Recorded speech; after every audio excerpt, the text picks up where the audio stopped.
Congratulations on your victory. Obviously a very, very impressive performance. Talk about it, just kind of how you felt you performed in there. I feel like I performed great.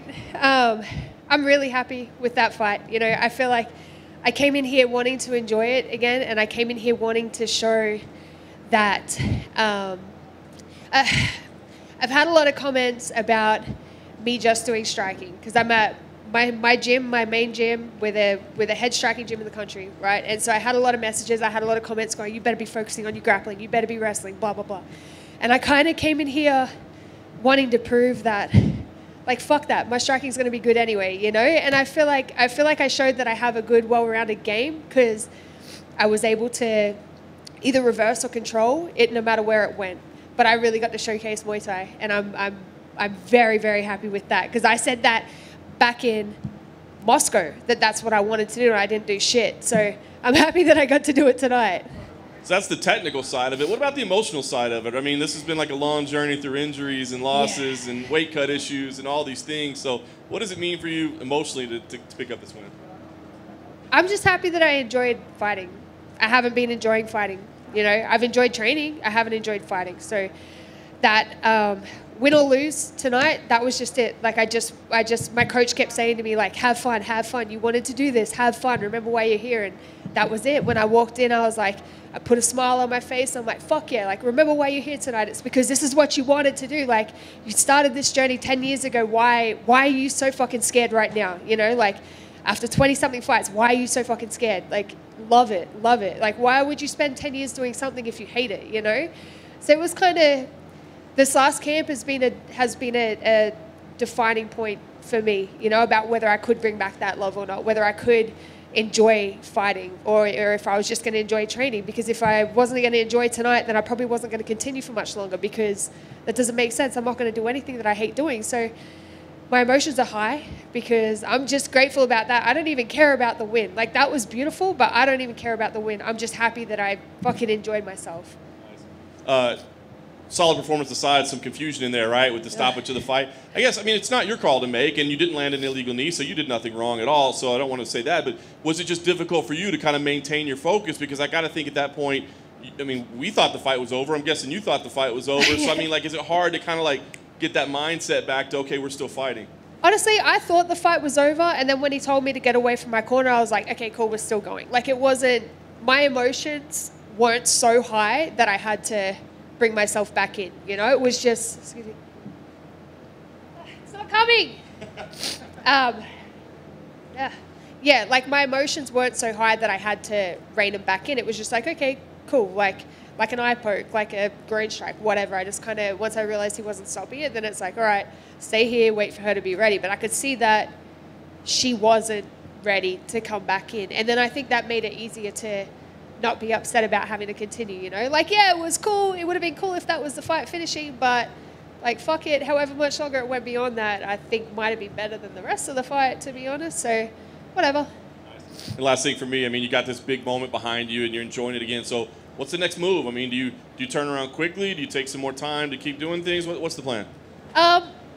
Honestly, like, I never stop training and I never stop growing and trying to better my technique. So I don't care whether it takes me 2 months. I don't care whether it takes me 9 months to get back in and fight again. Like, my goal is to be the best athlete that I can be and to be the best fighter that I can be. So that doesn't usually happen in fight camp. So I would rather have a lot of time between fights and be patient and just keep working and keep getting better and keep working on the things that I know I need to fix and keep making my strengths better as well. So I don't mind. You know, I don't want to go to Fight Island. Don't send me to Fight Island.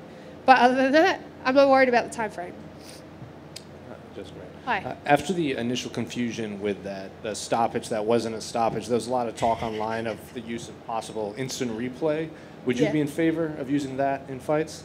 I mean, they did, didn't they? They were replaying it on the screen. Yeah. So, I mean, that was cool because then I could see it and I was like, sick, that wasn't illegal. And then that kind of helped me get ready to continue if he was going to keep it going. But honestly, yeah, I'm a fan of it. I feel like that's probably going to stop a lot of other fights being stopped when they shouldn't be stopped. And it's probably going to stop people from almost getting killed from too much happening, if that makes sense. Yeah. I think that's where a lot of our confusion came from back here and with the broadcast team, because they said at the top of the broadcast that they were using instant replay, but it didn't appear that the ref. It's hard to tell from back here, though. Did he watch it on the screen as well and pay attention? I thought he was talking to her. Yeah. Like, I was watching the screen, so I wasn't paying a whole lot of attention to what Chris was doing, but I thought he was talking to her. Yeah, well, I think this is going to make an interesting case study for the instant replay, because if you look back, this is a perfect example where he could have used it. He didn't. He wasn't supposed to stop the action, and that's where everybody's kind of like, what the heck is going on? So good on you to stay resilient. There you go. You got it. Okay, thank you. Tell me a little bit about this new fight camp. Did you move to Cali, or are you still living here? No, I'm in Cali full-time now, so I moved there. I've been there full-time for a year. But before that, I was commuting for almost a year, so I would go spend a week up there at a time. But yeah, that's my home now. That's where I am all the time. Well, it looks like you're headed the right direction. Your fitness and your focus, and like you said, like you just articulated, your mindset is better than we've seen in the UFC. So this could be a new chapter for you. I hope so. Yeah. Just one more. When the ref was telling you push, don't grab, he kept saying that. Yeah. And then you kind of looked at him and it looked like you were smiling. You said something. What did you say? I said, is this pushing or grabbing? I love it. And he's like, no, it's pushing. And then I think Coach Kieran was like, it's pushing. Yeah. When you landed the knee, was there any question in your mind if it was legal or not, or was it you in the heat of battle so you weren't sure?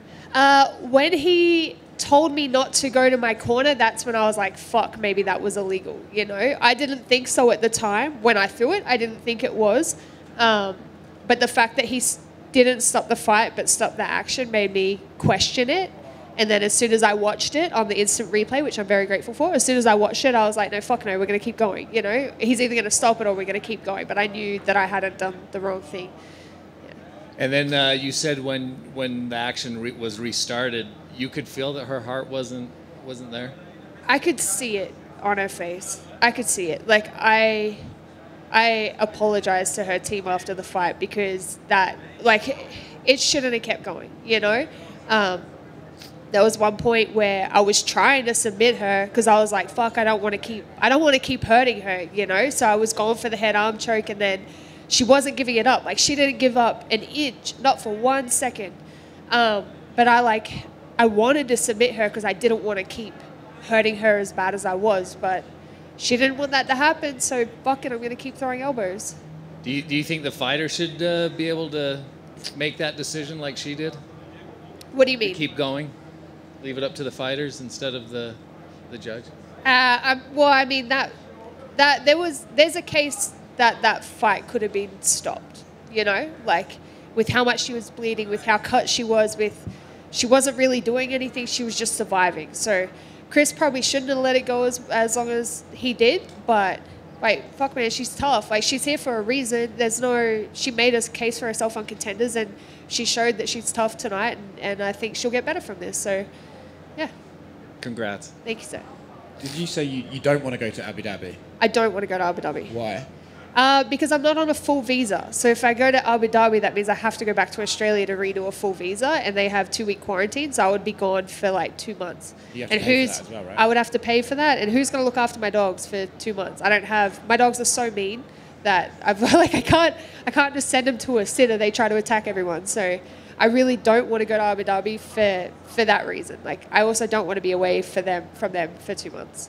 Is there any bad feelings that you've damaged your opponent's face like 3 weeks before her wedding? Fuck, dude. Why did you just say that? I mean, now there is. Jesus Christ. Congratulations on the win. Yeah, thank you. Oh, yeah, I forgot. It's been a while since you fought in Las Vegas. What about the Apex? Tell me about that experience. Pretty cool, right? Yeah, that was sick. That was just like having a gym smoker, but being allowed to actually hurt everyone. Like, it was awesome. I could talk to my corners during the rounds. Like, I could hear everything. I could have conversations. I could hear her corners. Like, I couldn't hear the commentators, which I'm grateful for, because my goal was just to hear my corner and her corner. But Yeah, that was fun. What a great facility. It almost felt like I was back on the regional scene though, you know, because the last few fights I've had have been overseas UFC, and they're always like so put together. And so this kind of being home, like all my friends are here, it felt like I was fighting regionally in Australia again, just in a way better facility. Cool.